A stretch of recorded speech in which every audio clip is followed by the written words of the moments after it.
for something, something never comes, never leaves. Going to tie one of my fast and simple hex patterns. Kind of a theme with this series is to tie flies that are easy to tie and fast and effective. So I'm going to start off. This is a extra short shaft. It says it's a number 2, but it really is closer to a number 4 hook. 2x short, straight eye.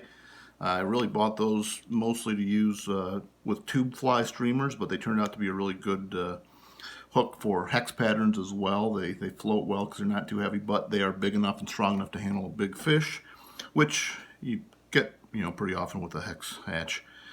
I got a 27-inch brown trout a couple years back, and I was happy to have that sturdy hook on there because it probably would have straightened out most other dry fly hooks.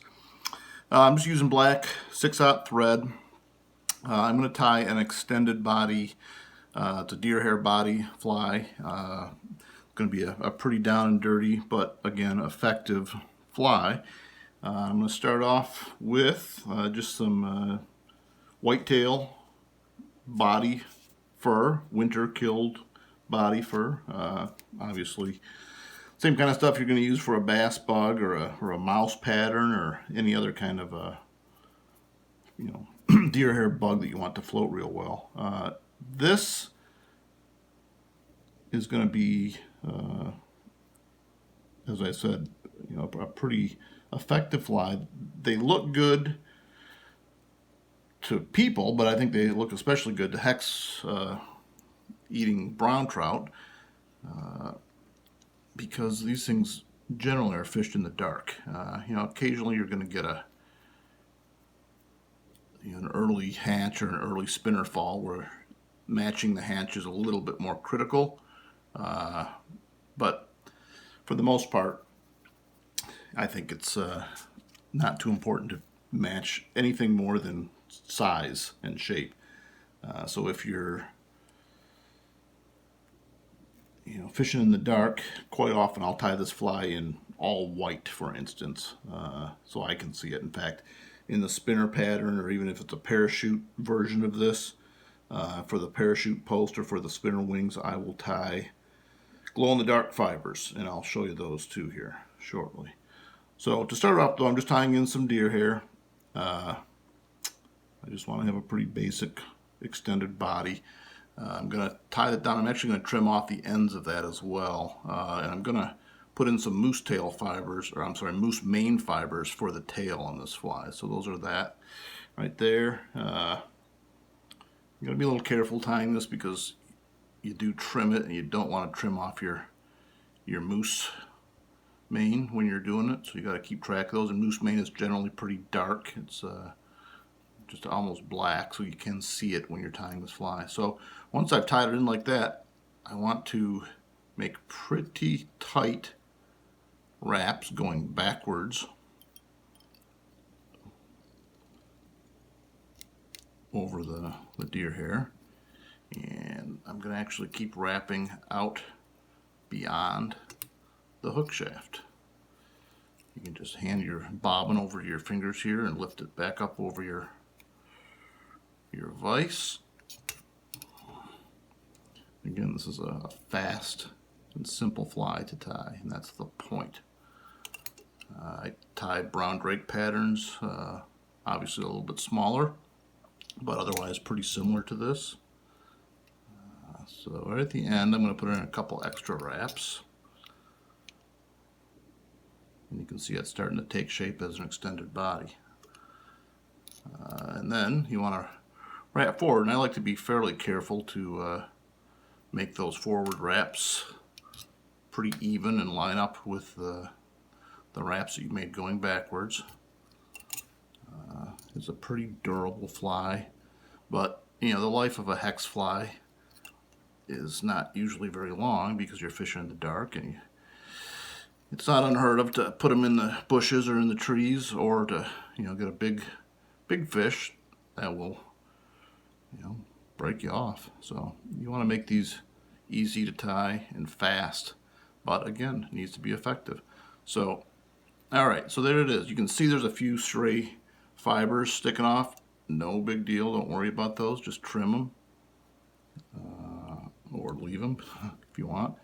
Like I said, I put moose mane in there for the tail, so I'm going to grab those right now. You can leave it just like this with that fuzzy end. In fact, if you're fishing an emerger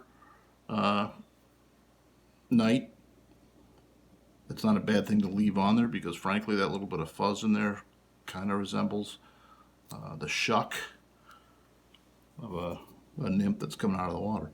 So, but that's typically how I do it right there. So an extended body with moose mane fibers sticking out the back. That's it. Very simple body. Now there's all different ways to put a wing on here and put hackle on here.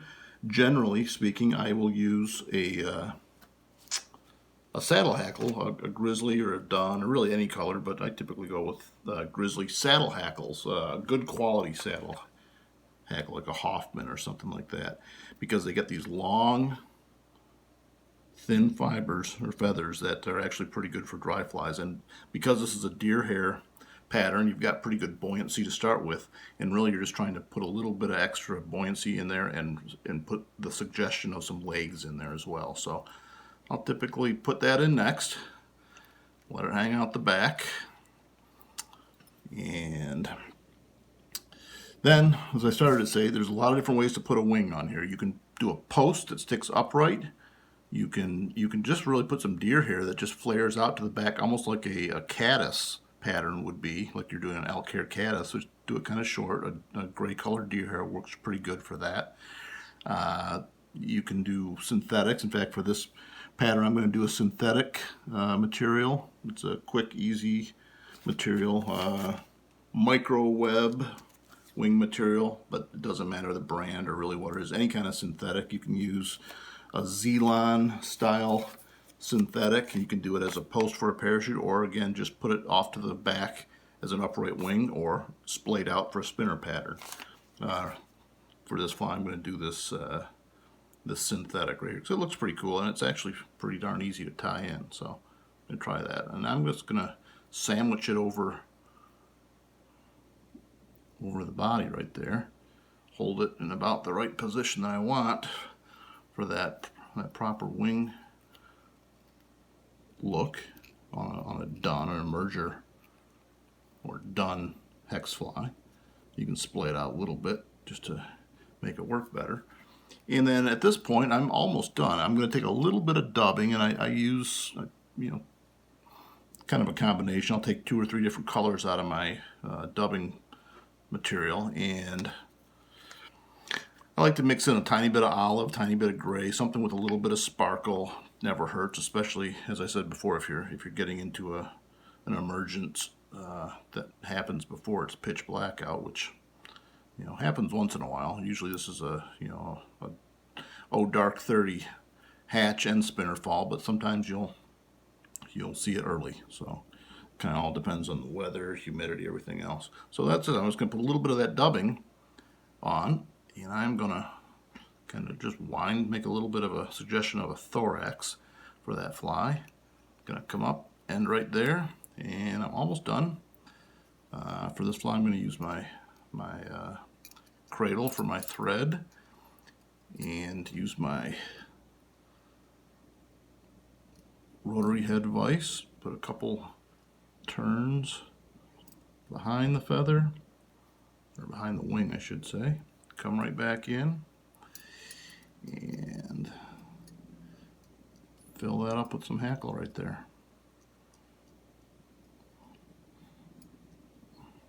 Super simple. I mean, it's a dry fly, which, it's a simple fly, no matter how you slice it. Super fast. You can whip these out and fill your fly box up in a heartbeat.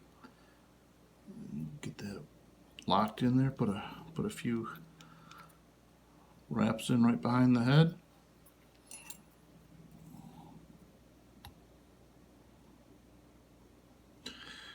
Whip finish.